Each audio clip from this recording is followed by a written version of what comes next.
काही कार्यकर्ते जे माझ्याबरोबर काम करतात त्या लोकांना जर तू काम केलंस तर तुला महागात पडेल, तुला हातपाय तुझे तोडू, अशा प्रकारच्या धमक्या दिल्या जातात.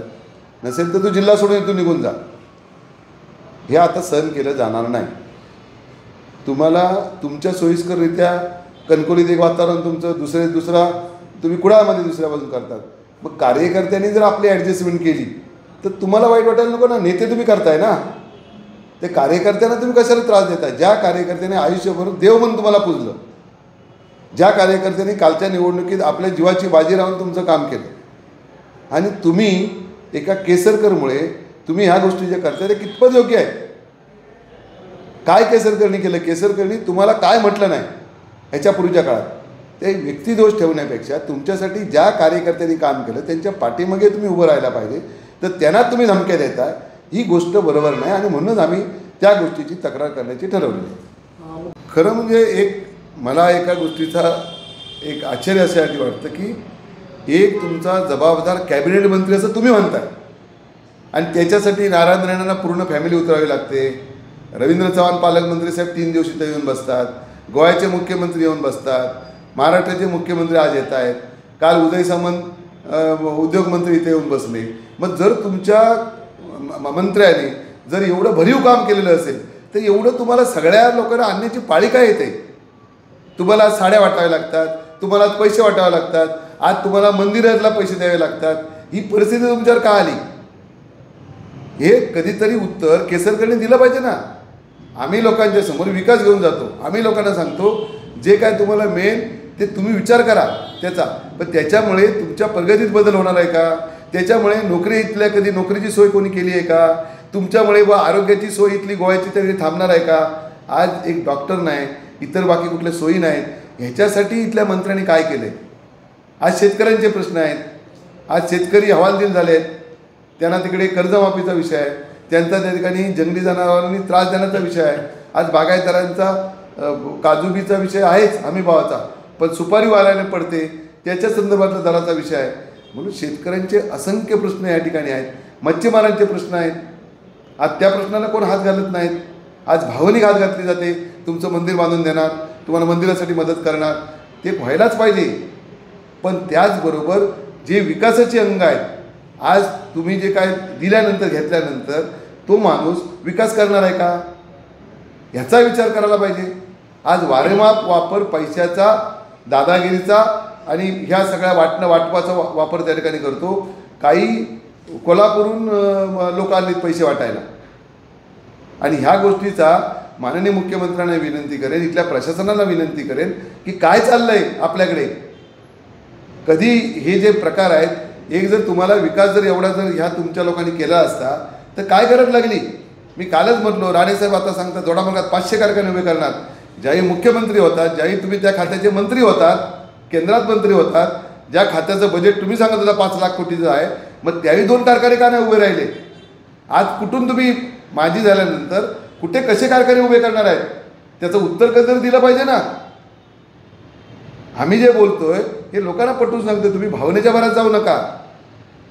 आज जी भावनेच्या भरात भीतीच्या वातावरणात राहू नका.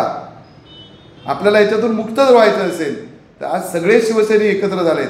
उपरकर असतील, संजय पडते असतील, सतीश सावंत असतील, सगळीच मंडळी, गौरीशंकर खोत असतील, सगळी मंडळी एकत्र झाली आहेत. आपण सगळ्यांनी आज लढूया या सगळ्या गोष्टीवर.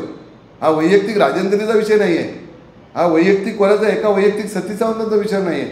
पण ज्या गोष्टी आपल्या जिल्ह्यात चालल्यात ह्या काही चांगल्या नाही आहेत आणि म्हणून ह्याचा विचार इथल्या सगळ्याच जनतेने, इथल्या सगळ्याच नेत्यांनी या ठिकाणी करायला पाहिजे. भयमुक्त कोकण, भयमुक्त या ठिकाणी करायला पाहिजे. यापूर्वीच केसरकर बोंब मारत होते की म्हणा इथे अशा प्रकारचा अतिरेक चालला आहे, दहशतवाद आहे. आज केसरकर या गोष्टी दिसत नाहीत का? आमच्या लोकांना जे धमक्या दिल्या जातात हे केसरकर झोपलेत का आता? त्याला काय वाटत नाही या धमक्याचं?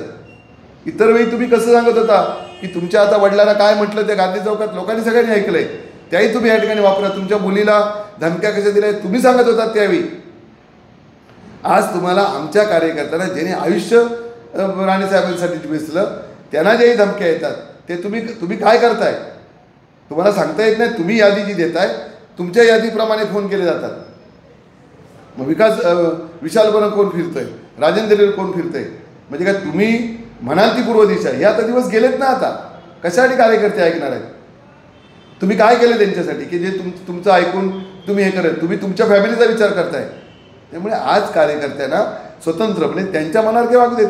भाजपचं उमेदवार असतं त्यांनी केलं असतं, कमळ निशाणी पण इथं नाही आहे. त्यामुळे कार्यकर्ते भयभीत जे करण्याचं काम सुरू आहे ते या ठिकाणी थांबलं पाहिजे. ही प्रशासनाला वेळ पडली तर आयोगाला पण मी या ठिकाणी आज पत्र लिहिणार आहे. आता बघा, त्या ऑडिओ क्लिपच्या संदर्भात मी काही ठिकाणी बोलणार नाही. प्रश्न असा आहे की मी माझ्या कार्यकर्त्यांना जो त्रास होतोय त्याच्याबद्दल मी बोललो आणि बरेच कार्यकर्ते आज या ठिकाणी तयार आहेत. फक्त ते काय म्हणतात की राणेसाहेबांना परमेश्वर मानले. मग तुम्ही त्याच परमेश्वराने आज अशा प्रकारे कार्यकर्त्यांना दम देणं, कार्यकर्त्यांना फोनवर करणं, त्यांच्या फोनवरनं फोन आहे, हे केवढं चुकीचं आहे हे मी बोलतोय. तुम्ही एखादं समजून सांगा, एखादं हे करा. आणि कार्यकर्ते उद्या आज केसरकर जाऊन मुंबईत बसणार आहेत, मग इथं तुम्हाला वाली कोण आहे? कार्यकर्त्यांनी ह्याचा विचार करायला पाहिजे. आज तुम्हाला कोणतरी काहीतरी देईल किंवा पदाची आशा देईल, कोणाला जिल्हा परिषद देतो, कोणाला पंचायत समिती देतो, कोणाला जिल्हा परिषद अध्यक्ष करतो. पण उद्या सकाळचे इथले कार्यकर्ते वाऱ्यावर पडले तर त्याला जबाबदार कोण आहे? कोण येणार आहे? एक साधं उदाहरण सांगतो. कालच्या वेळी रेल्वे जे गणपतीला सोडल्या गेल्या, त्या सावंतवाडीच्या कुठल्या कार्यकर्त्याच्या घरातल्या 2 माणसांना तिकीट दिली नाहीत, फक्त कणकवलीने कुडापुरतं मर्यादित होतं. मग आज तुम्हाला सावंतवाडीला कुठल्या अधिकाऱ्याने तुम्ही सांगताय की सावंतवाडीकरांनी आमच्याबरोबर यायला पाहिजे म्हणून, केसरकरांना मदत करायला पाहिजे म्हणून? तुम्ही कधी विचार केला सावंतवाडीतल्या जनतेचा? तुम्ही कधी विचार केला बेंगुर्लीतल्या जनतेचा? कधी दोडामाच्या लोकांचा विचार केला? याचा विचार काहीतरी करायला पाहिजे ना तुम्ही लोकांनी. हे मी कार्यकर्त्यांना सांगतो. आज तुम्हाला फक्त क्षणिक भावनिक केलं जाईल, तू माझ्या घरातला, तू माझ्या आमका. पण ही भावनिक आम्ही 28-30 वर्ष काढली तिथे, आमचं तारुण्य पूर्ण घालवलं त्याच्यात सगळ्यात. त्यामुळे ह्या गोष्टीचा विचार कार्यकर्त्यांनी करायला पाहिजे. आम्ही जर 28-30 वर्षात ते आमचे होऊ शकले नाहीत, आम्ही परमेश्वरासारखं मानलं, तेच आमच्याला समजा आमच्या मुलांवर हात उचलायला लागले, तेच जर समजा आमच्या कार्यकर्त्यांना हात उचलायला लागले तर कोण सहन करणार आहे? मरायचंच आहे ना, एकदा मरू, मारायचं आहे, मारा, बघूया तरी जनतेला समजू दे. आमच्यामुळे निधन इथली जनता तरी वाचेल. आणि म्हणून ह्या कार्यकर्त्यांच्या पुढे खंबीरपणे उभं राहायचं अशा प्रकारचं ठरवलं आहे. आज आमचं वय काय? कोणावर मारणार आहे तुम्ही? मारा. धमक्या देण्याचं सोडा, प्रेमाने जिंका. आणि मग सकाळी बरं चुकीचं काय असेल तर सांगण्याचा अधिकार तुम्हाला दिलेला होता, तरी तुम्ही गेले 8 दिवस हे सुरू केलेलं आहे. कशासाठी हे करताय? ज्या केसरकरने तुम्हाला खाली उतरवण्यासाठी प्रयत्न केले त्याच्यासाठी करताय तुम्ही. बरंच केसरकरने जर इतकं कार्य आणि काम जर केलेलं असेल तर तुम्हाला काय सांगायची गरज आहे? जागेवर तो घरात बसून निवडून यायला पाहिजे. आज महाराष्ट्राच्या राजकारणात 10-10 टर्म 9-9 टर्म झालेले वेगळ्या पक्षात आमदार आहेत. ते असं कधी करत नाहीत, ते धमक्या देत नाहीत, ते पैसे वाटत नाहीत, ते साड्या वाटत नाहीत.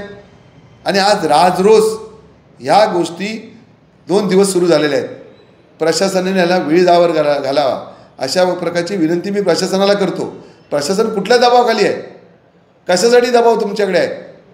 तुम्ही बी ऐकले तुमच्या चॅनलमधून कुठेतरी ओसरगावला काहीतरी दारू मिळाली, आपण आल्याशिवाय ते उघडायचं नाही. कुठली भूमिका प्रशासनाची आहे या सगळ्या गोष्टीत? ते प्रशासनाने निकोपपणे या सगळ्या गोष्टीवर सगळ्यांना समान न्याय द्यायला पाहिजे. उद्या मला माहिती आहे की मला त्रास होणार आहे, म्हणून मी उद्धव ठाकरेंना परवा भावनिक आवाहन केलं.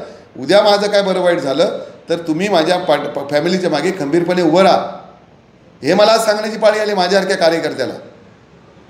कारण मी सोचतोय एवढे दिवस धंद्या पाण्याच्या सगळ्यांच्या मागे लागण्याचं काम ह्या सगळ्या लोकांनी केलं.